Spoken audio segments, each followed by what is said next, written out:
And we're off and running.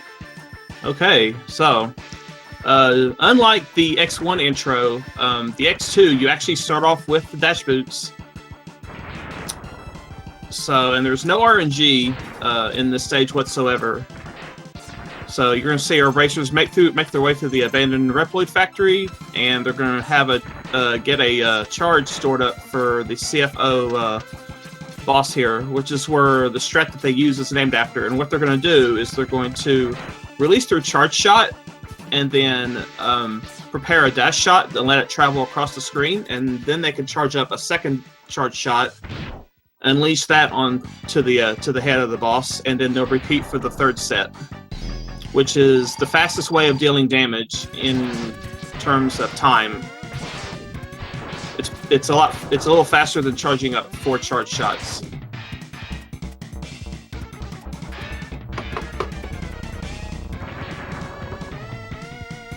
So everybody's through relatively quickly. It looks like Louise and Fatso are neck and neck, and Tokyo's just a couple seconds behind. The first stage they're going to go into is Wire Sponge.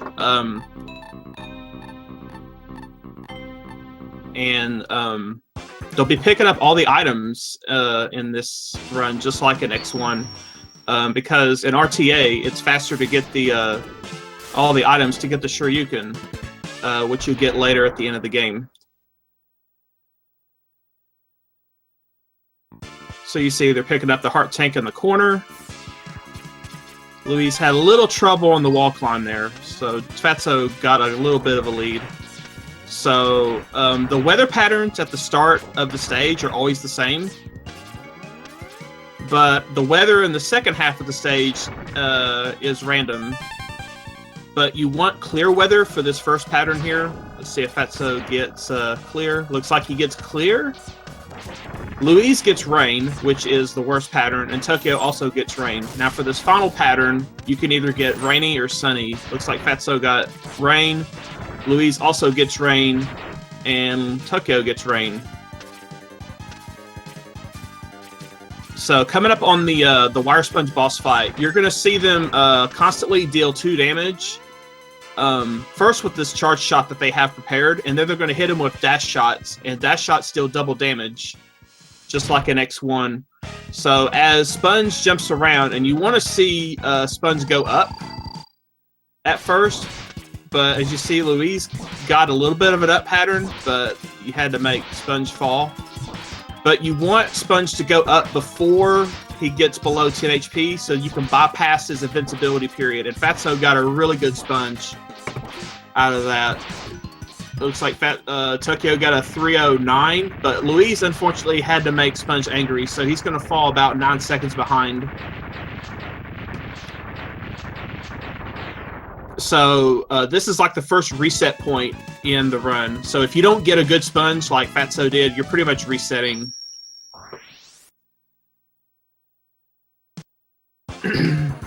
So after Sponge, we go straight to Gator, which is Gator's weakness, and having the strike chain allows us to get the Buster upgrade. And for an early stage in the run, this is a really technical stage with movement and chain usage. The chain will pull X closer to a wall. Ooh, and Fatso gets the clippy clip. That's really nice. And he gets the God capsule opening right there. That's really good. The capsule will only open when the stage is not shaking. Tokyo got a decently good capsule open. But yeah, any effects that are going on in a stage, they have to stop before the capsule will open. So you could be waiting just for not very long, or you could be waiting at least a second. So there's a little bit of variance there. So you see when they get the Buster upgrade, they're using this charge chain in as many places as they possibly can. So you see Fatso gets a really good D-boost with the mech, so he's able to use the charge chain after getting the heart, and that will zip him forward a little bit. So this climb here has been annoying as of late for a lot of the runners. Fatso actually gets through pretty decently well. Tokyo gets up the climb. If you move pretty well, what the disc boys do shouldn't really matter. Like they shouldn't be in your way. Oh, Louise having a little trouble. Okay, Fatso and Tokyo are getting ready to do the gator fight. What they want to do, they're going to buffer a shot input, which is actually a chain, and they're going to dash forward to stun Gator before he submerges, and then they'll have the charge chain ready, and they'll hit him again within the 5-frame window before he submerges. Fatso, unfortunately, misses. Let's see if Tokyo can pull ahead here. And he does. Tokyo pulls off the one cycle. Fatso is not far behind with a nice cleanup. Let's see if Louise can get the one cycle.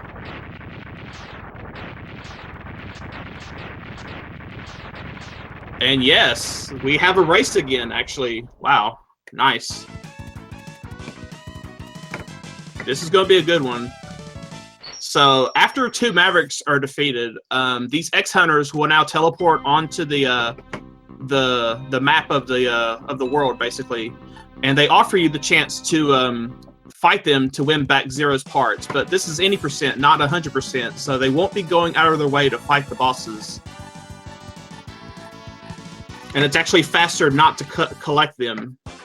And you'll see why later. And all these runners do the stag third route. And the benefit to this is that you get the speed burner earlier, so you're able to use the charged speed burner a lot more during the rest of the 8 Mavericks section. And furthermore, you're able to do Centipede 4th, which also gets the second major RNG reset point out of the way for RTA attempts. So Tokyo and Fatso both get the sub-tank.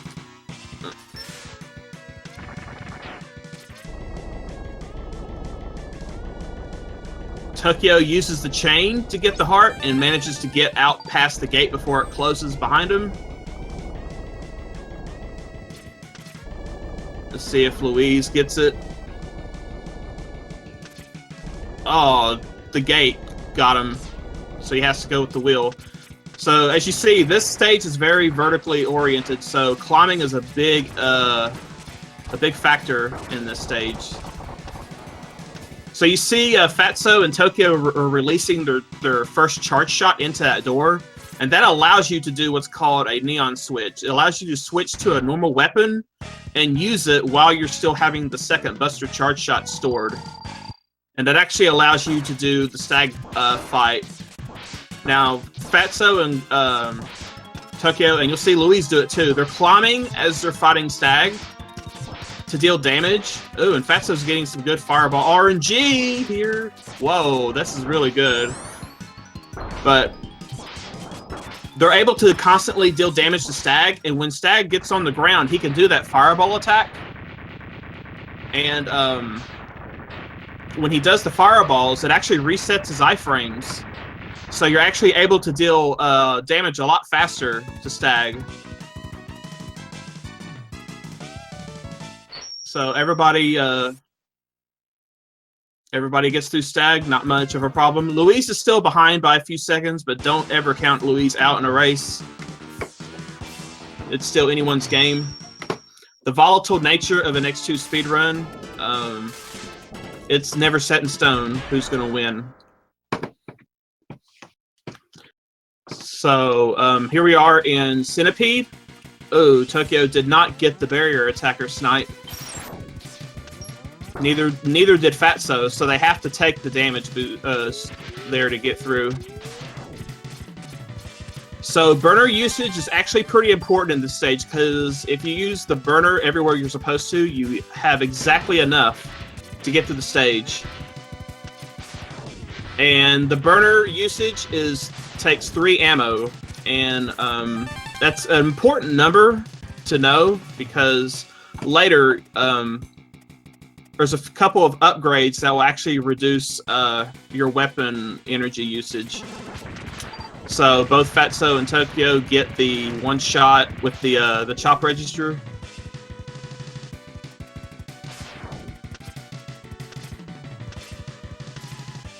Louise gets it as well.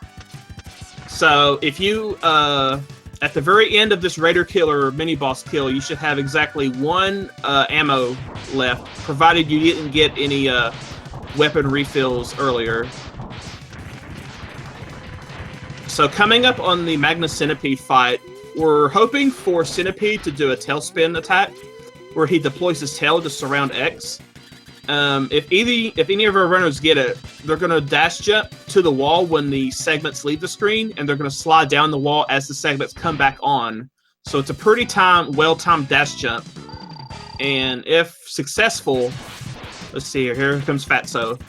Okay, Fatso gets it. What this does, this puts the tail segments out of, I guess, synchronization, so they can't lock onto X. So Centipede can't do anything until his tailspin move is over. So he's basically helpless in this situation, and that just allows Fatso to use the chain to get 2 damage. And while the chain is being deployed, he can charge up for a double neon shot for an additional 4 to 5 damage. Louise also gets tailspin.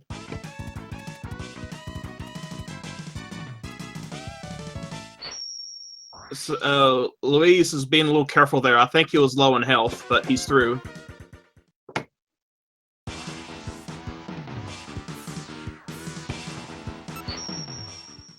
So, now we have Crystal Snail. This is probably one of the most premier stages to see what an X2 speedrun is all about, because now that we have the speed burner and the strike chain, you're now able to see the full potential of what an X2 speedrun can do, because you'll be using both of these weapons quite a bit in this stage. But first, they're going to use the mech. They're going to lunge off of a ledge and get the lunging speed, and that allows you to actually clear this large pit with the mech and get the heart tank, and you're able to use the mech to come back. And then you're going to see the burner usage and chain usage. Fatso didn't beat the shot there, unfortunately. Tokyo does beat the shot. Now you have to use the speed burner at just the right spot to propel yourself into that room so that the mini-boss doesn't spawn and you're able to skip it. And if you're fast enough triggering the large crystal there, when you backtrack for the helmet upgrade, you can actually trigger the capsule to open before the crystal actually locks down where it's supposed to stop, and you can save yourself a second. Similar to the Will Gator stage, the capsule will not open until any shaking effects end. So now we're coming up on the Crystal Snail fight. You're going to see our racers just start off with a second neon shot, and they're going to buffer a lemon, and then they're going to fire the neon shot at just the right moment. And if it deals the correct amount of damage, they're going to do a dash lemon for 2 more damage. And then they're going to hit Snail with the magnet mine, and then place a second magnet mine behind X. And then they're going to charge up that charged magnet mine, and they're going to track it. Oh no, Fatso didn't quite get the charge long enough. This allows... Okay, Tokyo gets it. That was a big time loss for Fatso, because he was able to still use the normal magnet mines to keep Snail locked down. Okay, Louise gets it.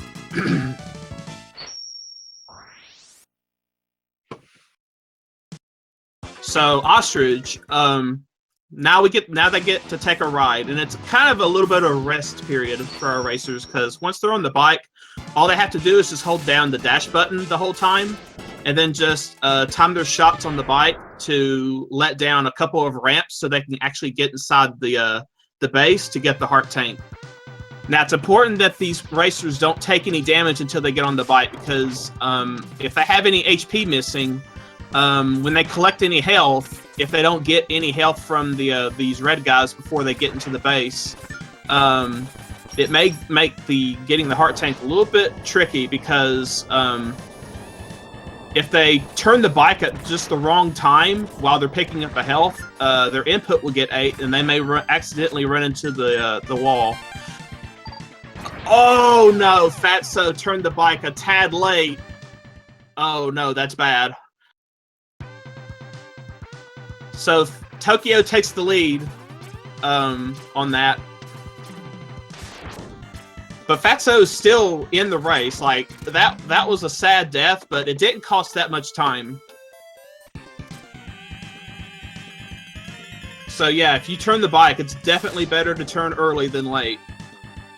So for the Overdrive Ostrich fight, they're gonna start with a dash shot, and then as Ostrich is charging toward him, they're gonna freeze him with the Crystal Hunter, and then they're gonna shoot him again while he's frozen, similar to Spark Mandrill. And that forces Ostrich to jump in the air. And when Ostrich reaches the peak of his jump, he's going to have an iframe reset. So they're going to hit Ostrich with a dash shot before he reaches the peak of his jump. And then they're going to swap quickly to Crystal Hunter and freeze him in midair after the iframe reset. And then that just puts him in a loop. Oh, Tokyo had a shot bounce off. So that's going to alter the timing a little bit for Tokyo, I think. Okay, Tokyo still manages to recover. And Fatso gets a good Ostrich fight. Let's see how Louise does. And Louise gets it. So our racers are probably within 12 seconds of each other at this moment.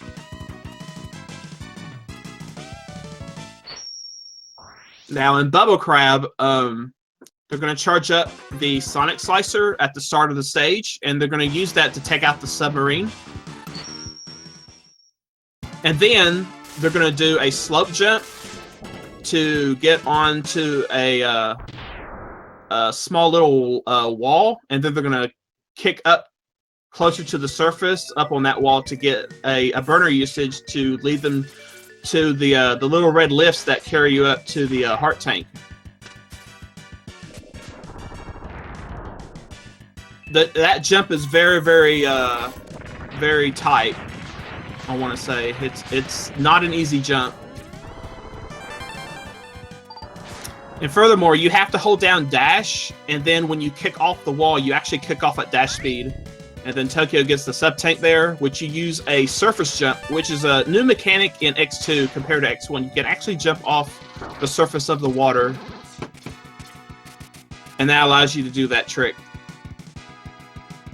So for the Bubble Crab fight, they're hoping for a bubble pattern from Bubble Crab so that they can actually place a charged spin wheel above Crab. And what that'll do is that when the charged wheel comes out, the spoke will destroy the bubble and actually hit Crab for 4 damage. And then X is on top of Crab, which will force him to jump into a hidden core that's left behind. So Tokyo gets the first part, doesn't get the second charge wheel to get the Gameo Crab strap. Does Louise get it? I don't know if Louise got it either. So, as you see, our racers, all they're doing, they're just keeping the wheel on top of Bubble Crab, and they just stay on above him to force him into that jump pattern, and that's the best way to take him out.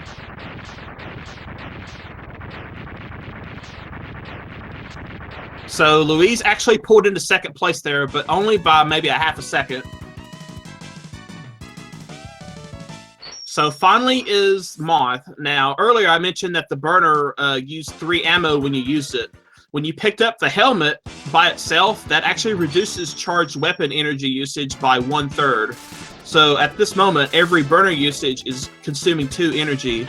But now when they pick up the this heart tank here, which now that you have Crystal Snail's weapon, that makes it pretty easy. But once they get the armor, all weapon energy usage is reduced by 50%. So in a stage like this, where they get to use burner a lot, and it's also the boss's weakness, they're able to use burner as much as they want, and they don't have to worry about running out. So in X2 and X3, completing your armor actually gives you an additional benefit. In addition to all the abilities that they give you initially.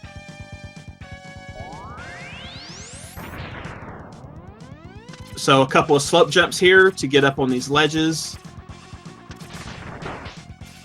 Now for the these old robots, they're going to take them out with a wheel, and then they're going to charge up for a Sonic Slicer. And depending what they do is RNG. Tokyo got a really good pattern there, almost an instant drop. That's what you want to see. You want to see them instantly drop, but they can also do hop And Colonel gets a big jump from the old robot. So you see, all of our racers are using burner way much. So you think they're going to run out, but they're not. Since each charge burner now is 1.5 units of ammo, they're not going to be in any danger of running out.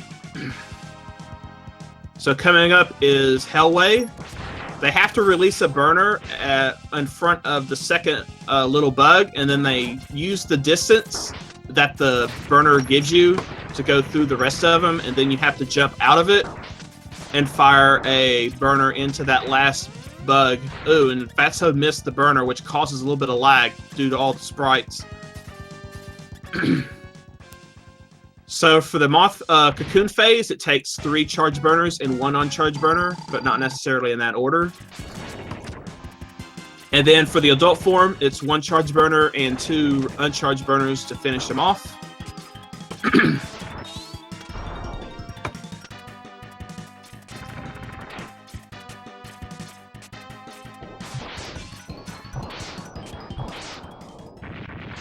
So it's still anyone's race. It's not over just yet. So the counter hunter stages is where the run really heats up, and it starts off right away with this intense counter hunter 1, where it's going to be nothing but climbing, weapon swaps, burners. You'll almost see every weapon that they have used in this stage. And there's actually an audio cue at the start of the stage. If you jump on the right note of the song, you can actually thread the needle between those 2 enemies and not get hit. But you have to get the dash right off the start to get the audio cue. Fatso gets it. I didn't see if Louise got it, but I imagine he did because he still has full health. And the music here is great, so I'm just going to pause. And we'll get to the violin fight.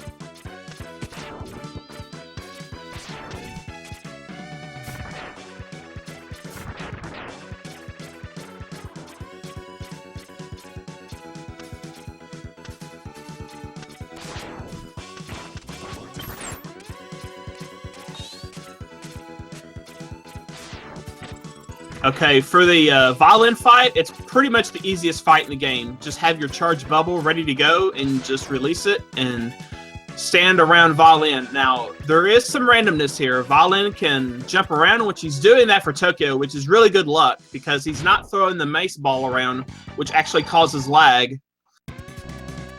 And Louise made up a lot of time as well, so Louise is just on Tokyo's heels.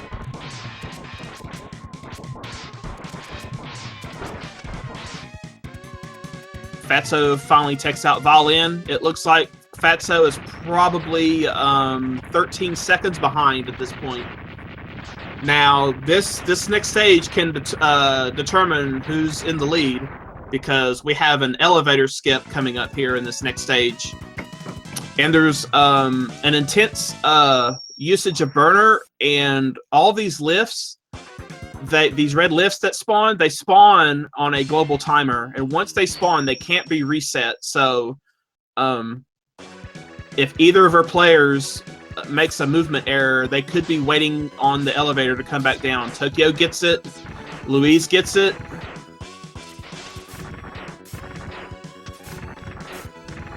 So now our racers are going to come into the Sergei's fight with a charged magnet mine, and they're going to release it to take out these 2 middle turrets on Sergei's fortress before the fight even begins. And then when the fight does begin, they're going to go to Silk Shot, take out the remaining 2, and they're going to charge up for a Sonic Slicer. Position themselves just on the right part of the back platform to set up double hits. And Tokyo gets the first 2. Looks like Louise also gets it. Tokyo went for a Magu hit, and so did Louise, but they both missed it. But they did get the quick cleanup. So what a Magu hit is they take damage on the fortress to get iframes when Sergei's is on the bottom position, because that's where he'll stay for just a moment. And then during the iframes, they leap out just enough to let the charge slicer go right in front of Sergei's face. But they didn't quite go out far enough because Sergei's absorbed it all in one hit.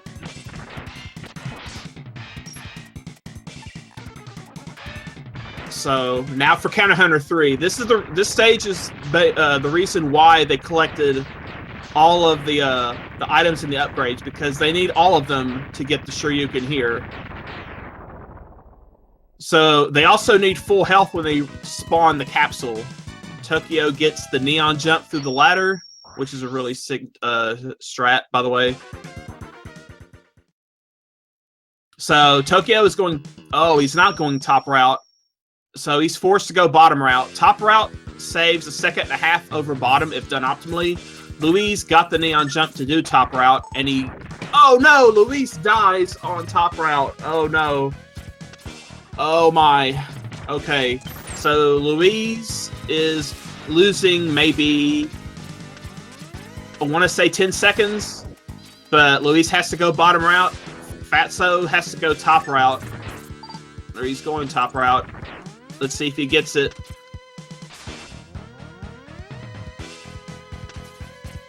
Okay, Fatso's back in second place, but he's only ahead by a couple of seconds over Luis.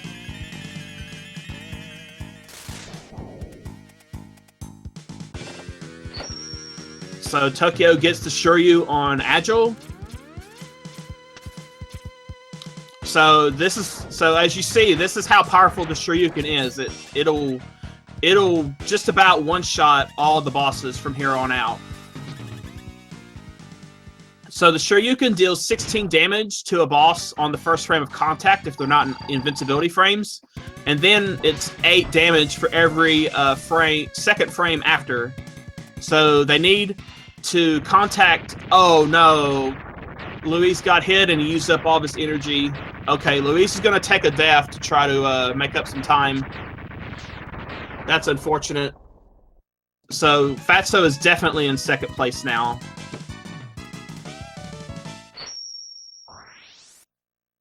So Tokyo goes with Centipede first for the Shoryu Rush. Gets it. If Centipede does the unfortunate move, which is the Magna attractor, he can actually move his tail, which is actually his hitbox, back. And if you go for the one-shot Shoryu, you can actually miss. It's an uncommon occurrence, but it can happen. So Luis does get the cleanup Shoryu on Agile, but he's about, I want to say, 40 seconds behind. So, since the Shoryu is not a projectile weapon like the Hadouken, it requires you to get up close and personal with some of these bosses to ensure that you one-shot them. So they're risking getting hit in the process. So Fatso does get the 4-chain into Shoryu on Gator, which is honestly probably the hardest refight. So Tokyo got an unfortunate sponge pattern, so he has to wait for Sponge to throw the chain, and then he's going to dash under it and Shoryu just like that. So that was about a 2.5 second loss on Tokyo's side, but Fatso still has to fight Sponge.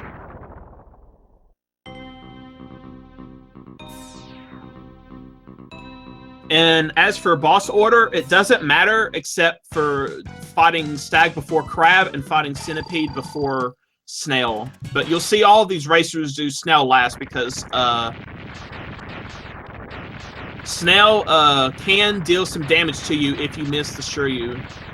And since you don't fight a X-Hunter boss at the end of this set of refights, you actually go straight to the final stage. So Luis and Fatso are on Crab. Luis had a little trouble. Oh, wow. Luis had to bait Crab to jump, but on Fatso's side, Crab jumped for him.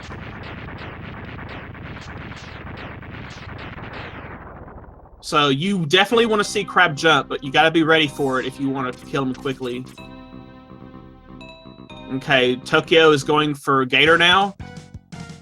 Fatso's doing Sponge, and so is Luis. Luis gets a good pattern from Sponge. Fatso got the same pattern that Tokyo did, but he kills him just the same.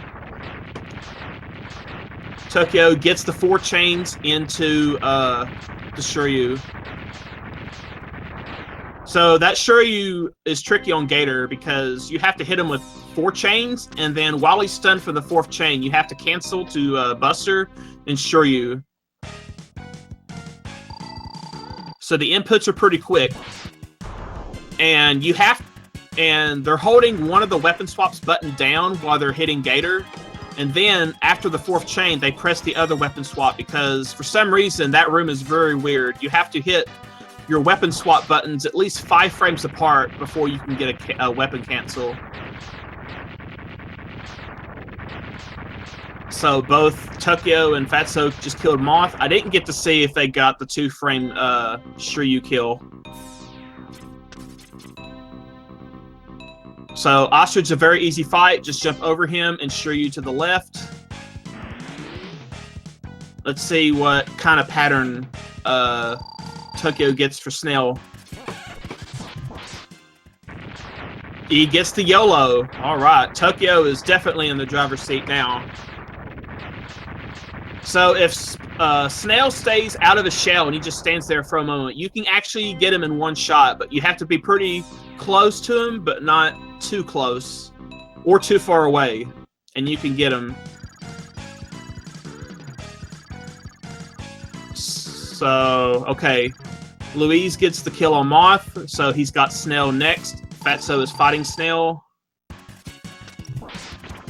Oh, Fatso didn't get the YOLO, but he dealt enough damage that the magnets will finish him off very quickly. So, final stage here for Tokyo. It's the first half of Centipede, but when they get into the chop register room, they're going to Shiryu into the room so that the Shiryu actually ignores any game effects, so they're invincible. Oh no, Tokyo did not get it.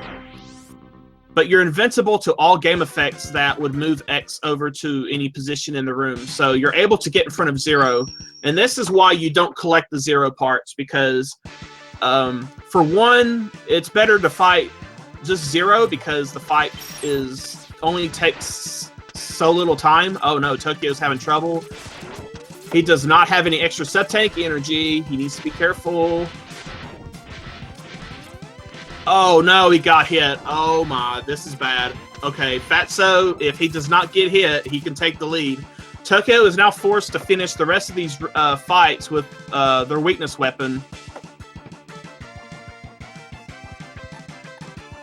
So now this is Fatso's race to win.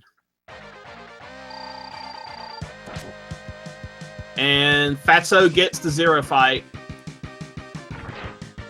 Now, even though I said Fatso's in the lead, Tokyo may be farther along in boss fights, but Fatso's going to make up that time quickly because he's got the Shiryu. And Louise can jump right in and take second place also. Louise, unfortunately, had to wait for the magnet there to explode before he goes into the room. Okay, this is it.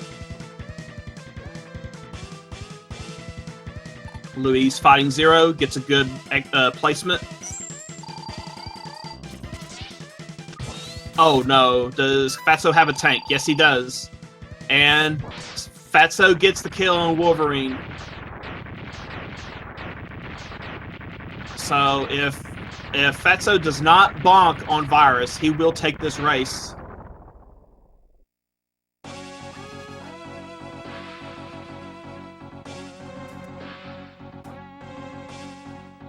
So basically, you just dash under and Shiryu, and there you go. Colonel Fatso wins the race with a 34:03. Louise does get the Shiryu on Wolverine Sigma. Congratulations to Fatso.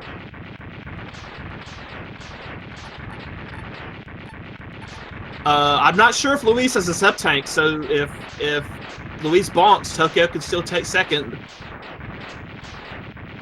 Okay, no. Louise finishes. Okay, 34-36.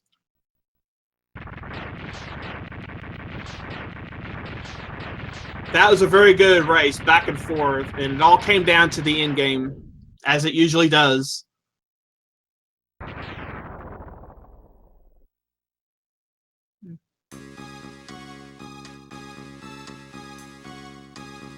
All right, and Tokyo finishes with a 35.01.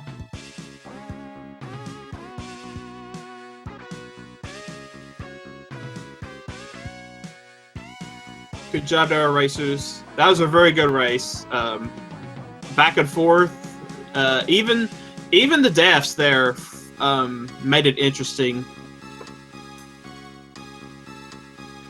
But if memory serves me correctly, Fatso was deathless, so that was good. Alrighty, and we still have one more X game coming up, Mega Man X3 by The Drifter.